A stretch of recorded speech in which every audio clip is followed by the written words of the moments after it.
Excel techno school, Guruvayanakere, Venur. Admission open now.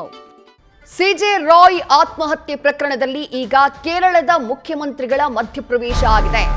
ಕೇಂದ್ರ ಹಣಕಾಸು ಸಚಿವೆಗೆ ಪತ್ರವನ್ನ ಬರೆದಿದ್ದಾರೆ ಕೇರಳ ಮುಖ್ಯಮಂತ್ರಿ ಪಿಣರಾಯಿ ವಿಜಯನ್. ಪ್ರಕರಣದ ಬಗ್ಗೆ ನ್ಯಾಯಾಂಗ ತನಿಖೆ ನಡೆಸುವಂತೆ ಉಲ್ಲೇಖವನ್ನ ಮಾಡಿದ್ದಾರೆ, ಮನವಿಯನ್ನ ಮಾಡಿದ್ದಾರೆ. ನ್ಯಾಯಾಂಗ ತನಿಖೆಗೆ ಆದೇಶಿಸೋಕೆ ಒತ್ತಾಯಿಸಿ ಬರೆದಿರುವಂತಹ ಪತ್ರ ಇದು.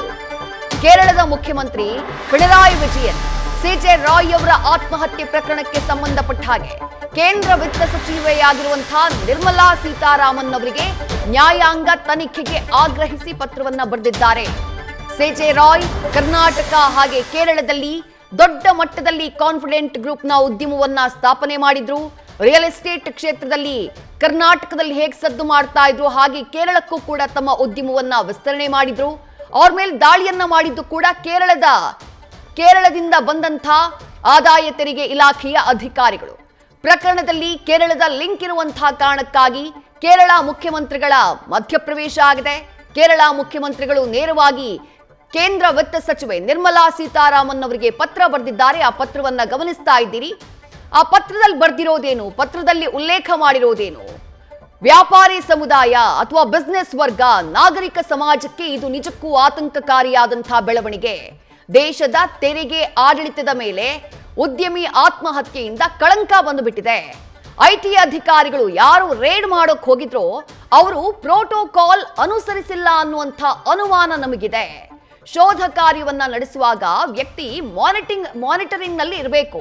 ಅಂದ್ರೆ ಯಾರು ರೇಡ್ ಮಾಡೋಕ್ ಬಂದಿದ್ದಾರೋ ಅಧಿಕಾರಿಗಳು, ಯಾರನ್ನ ರೇಡ್ ಮಾಡೋಕ್ ಬಂದಿದ್ದಾರೋ ಆ ವ್ಯಕ್ತಿಯ ಮೇಲೆ ಕಣ್ಣಿಡುವಂತಹ ಕೆಲಸವನ್ನ ಅವ್ರು ಮಾಡಬೇಕಾಗಿತ್ತು, ಮಾನಿಟರ್ ಮಾಡ್ತಿರ್ಬೇಕಾಗಿತ್ತು.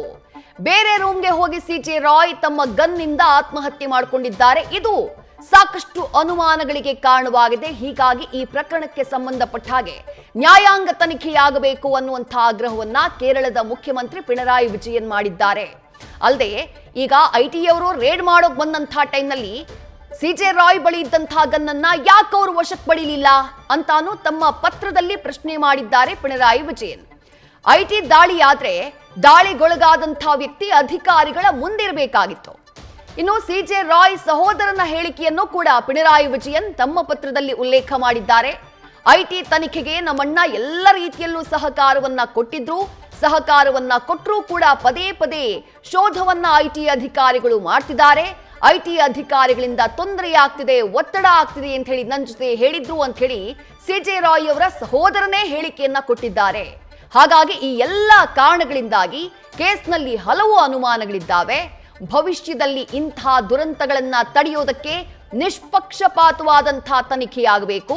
ಈ ಕೇಸ್ನ ನ್ಯಾಯಾಂಗ ತನಿಖೆಗೆ ವಹಿಸುವುದು ಸೂಕ್ತ ಅಂತ ಹೇಳಿ ಒತ್ತಾಯವನ್ನ ಮಾಡಿದ್ದಾರೆ ಕೇರಳದ ಮುಖ್ಯಮಂತ್ರಿ ಪಿಣರಾಯಿ ವಿಜಯನ್.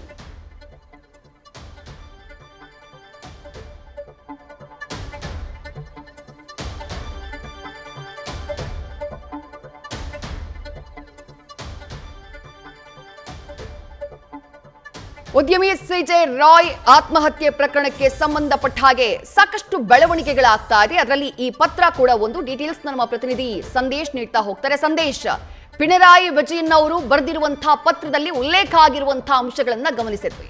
ಹಲವು ಅನುಮಾನಗಳನ್ನ ವ್ಯಕ್ತಪಡಿಸಿದ್ದಾರೆ. ಆ ಅನುಮಾನಗಳು ಜನಸಾಮಾನ್ಯರಿಗೂ ಇದೆ.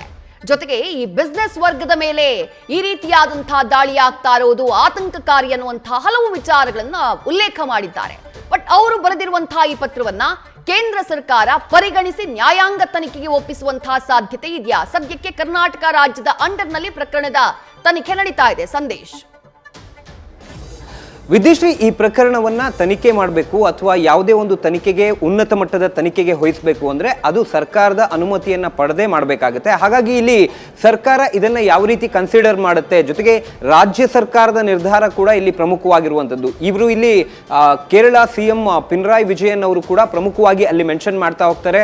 ಕೇಂದ್ರ ಹಣಕಾಸು ಸಚಿವೆ ನಿರ್ಮಲಾ ಸೀತಾರಾಮನ್ ಅವರಿಗೆ ಬರೆದಿರುವಂತಹ ಪತ್ರದಲ್ಲಿ ಪ್ರಮುಖವಾಗಿ ನ್ಯಾಯಾಂಗ ತನಿಖೆಯನ್ನ ವಹಿಸಿ ಅಥವಾ ಇಲ್ಲಿ ಕೇಂದ್ರ ಸರ್ಕಾರವೇ ಮಧ್ಯಪ್ರವೇಶವನ್ನ ಮಾಡಿ ನ್ಯಾಯಾಂಗ ತನಿಖೆಗೆ ವಹಿಸಬೇಕು. ಯಾಕಂದ್ರೆ ಇಲ್ಲಿ IT ಮೇಲೆ ಈ ರೀತಿಯ ಆರೋಪಗಳು ಬಂದಿರೋದ್ರಿಂದ ಆರೋಪ ಮುಕ್ತವಾಗಬೇಕು ಅಥವಾ ಜನರ ಭಾವನೆಯಲ್ಲಿ ಈ ಒಂದು ಆತಂಕ ಹೋಗಲಾಡಿಸಬೇಕು ಅಂದ್ರೆ ಇಲ್ಲಿ ಕಂಪ್ಲೀಟ್ ಆಗಿ ನ್ಯಾಯಾಂಗ ತನಿಖೆಯನ್ನ ಮಾಡಿಸಬೇಕಾಗುತ್ತೆ ಅನ್ನೋ ಒಂದು ಅಭಿಪ್ರಾಯವನ್ನ ಅಥವಾ ಆ ರೀತಿಯ ಒಂದು ವಿಚಾರವನ್ನ ಆ ಒಂದು ಪತ್ರದಲ್ಲಿ ಹಂಚಿಕೊಂಡಿದ್ದಾರೆ.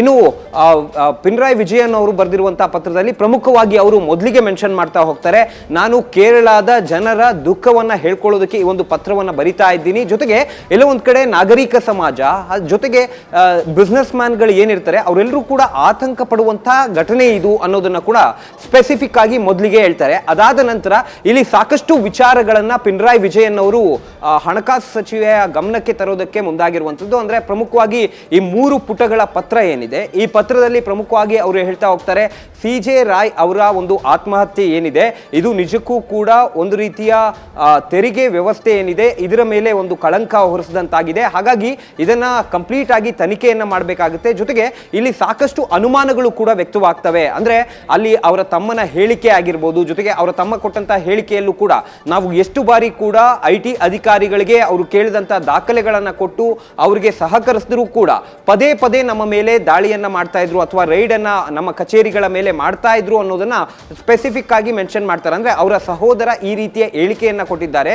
ಜೊತೆಗೆ ಇಲ್ಲಿ ಕೆಲವೊಂದು ಪ್ರೋಟೋಕಾಲ್ಸ್ ಗಳನ್ನ IT ಅಧಿಕಾರಿಗಳು ಯಾಕೆ ಫಾಲೋ ಮಾಡ್ತಿಲ್ಲ ಅಂದ್ರೆ IT ಅಧಿಕಾರಿಗಳ ಕಾರ್ಯವೈಖರಿಯನ್ನ ನಾವು ಪ್ರಶ್ನೆ ಮಾಡಬಾರ್ದು, ಆದ್ರೂ ಕೂಡ ಇಲ್ಲಿ ಬಂದಿರುವಂತಹ ಅನುಮಾನಗಳನ್ನ ನಾವು ಹೋಗಲಾಡಿಸಬೇಕು, ಆ ರೀತಿಯಲ್ಲಿ ಒಂದು ತನಿಖೆ ನಡೆಸಬೇಕು ಅಂದ್ರೆ ಇದು ಕರ್ನಾಟಕ ಸರ್ಕಾರದ ಅಧೀನದಲ್ಲಿರುವಂತಹ ಯಾವುದೇ ಒಂದು ಇಲಾಖೆಯಿಂದ ಆಗೋದಿಲ್ಲ. ಹಾಗಾಗಿ ಕೇಂದ್ರವೇ ಅಥವಾ ಕೇಂದ್ರ ಸರ್ಕಾರ ಇಲ್ಲಿ ಇಂಟರ್ವ್ಯೂನ್ ಆಗಿ ಒಂದು ತನಿಖೆಯನ್ನ ಮಾಡಿಸೋದಕ್ಕೆ ಅಥವಾ ನ್ಯಾಯಾಂಗ ತನಿಖೆಯನ್ನ ಮಾಡಿಸೋದಕ್ಕೆ ಮುಂದಾಗಬೇಕು ಅನ್ನೋದನ್ನ ಸ್ಪೆಸಿಫಿಕ್ ಆಗಿ ಹೇಳ್ತಾರೆ. ಜೊತೆಗೆ ಇಲ್ಲಿ ಆ ಒಂದು ಸಾವಿನ ಕುರಿತಂತೆ ಅಂದ್ರೆ ಇಲ್ಲಿ IT ಅಧಿಕಾರಿಗಳು ಪ್ರೋಟೋಕಾಲ್ಸ್ ಅನ್ನ ಫಾಲೋ ಮಾಡಿಲ್ಲ ಅನ್ನೋದನ್ನ ಸ್ಪೆಸಿಫಿಕ್ ಆಗಿ ಮೆನ್ಷನ್ ಮಾಡ್ತಾರೆ. ಅಂದ್ರೆ ಯಾವುದೇ ಒಂದು IT ದಾಳಿ ಆದ್ರೂ ಕೂಡ ಆ IT ದಾಳಿ ಆದಂತಹ ಸಂದರ್ಭದಲ್ಲಿ ಯಾವ ವ್ಯಕ್ತಿಯ ಮೇಲೆ ಇವರು ದಾಳಿಯನ್ನ ಮಾಡ್ತಾರೋ ಆ ವ್ಯಕ್ತಿ IT ಅಧಿಕಾರಿಗಳ ಮಾನಿಟರಿಂಗ್ ಅಲ್ಲಿರಬೇಕು ಅಥವಾ ಯಾವುದೇ ಒಂದು ದಾಖಲೆಯನ್ನ ತೆಗೆದುಕೊಂಡಂತ ಸಂದರ್ಭದಲ್ಲಿ ಅವರ ಮುಂದೆ ಅಥವಾ ಅವರ ಮಾನಿಟರಿಂಗ್ ಅಲ್ಲಿ ಆ ಒಬ್ಬ ವ್ಯಕ್ತಿ ಇರಬೇಕಾಗುತ್ತೆ. ಆದ್ರೆ ಅವರು ಹೇಗೆ ಮೇಲೆ ಹೋಗಿ ಲೈಸೆನ್ಸ್ಡ್ ವೆಪನ್ ಇಂದ ಈ ರೀತಿ ಆತ್ಮಹತ್ಯೆಯನ್ನ ಮಾಡಿಕೊಂಡ್ರು, ಜೊತೆಗೆ ಟೆಂಪ್ರವರಿಲಿ ಆ ಒಂದು ಲೈಸೆನ್ಸ್ಡ್ ವೆಪನ್ ಇತ್ತು ಅಂದ್ರೆ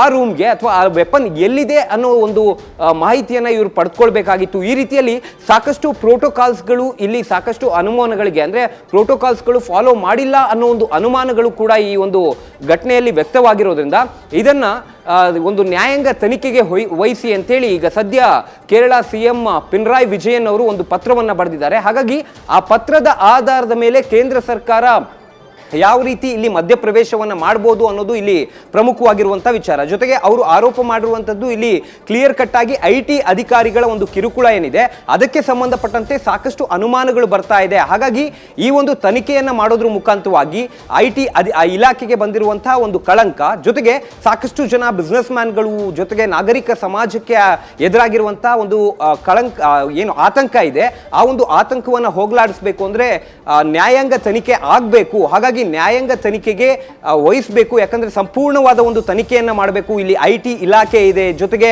ಬೇರೆ ಬೇರೆ ರಾಜಕಾರಣಿಗಳು ಬೇರೆ ಬೇರೆ ವ್ಯಕ್ತಿಗಳ ಮೇಲೆ ಅನುಮಾನ ಇರೋದ್ರಿಂದ ಇದನ್ನ ಯಾವುದೇ ಒಂದು ರಾಜ್ಯದ ಅಧೀನದಲ್ಲಿರುವಂತಹ ಒಂದು ಇಲಾಖೆ ಎನ್ಕ್ವೈರಿ ಮಾಡೋದಕ್ಕಾಗೋದಿಲ್ಲ. ಹಾಗಾಗಿ ಇಲ್ಲಿ ಕಾನೂನಿನ ಅಡಿಯಲ್ಲಿ ಅಂದ್ರೆ ನ್ಯಾಯಾಂಗ ವ್ಯವಸ್ಥೆಯಲ್ಲಿ ಅಥವಾ ನ್ಯಾಯಾಂಗ ತನಿಖೆಗೆ ಆದೇಶಿಸಿ ಅಂತ ಹೇಳಿ ಒಂದು ಒತ್ತಾಯವನ್ನ ಮಾಡಿ ಪತ್ರವನ್ನ ಬರೆದಿದ್ದಾರೆ. ವಿದ್ಯಶ್ರೀ, ನ್ಯೂಸ್ ಫಸ್ಟ್ ನಿರ್ಭೀತಿಯಿಂದ ನಿಮ್ಮ ಪರವಾಗಿ.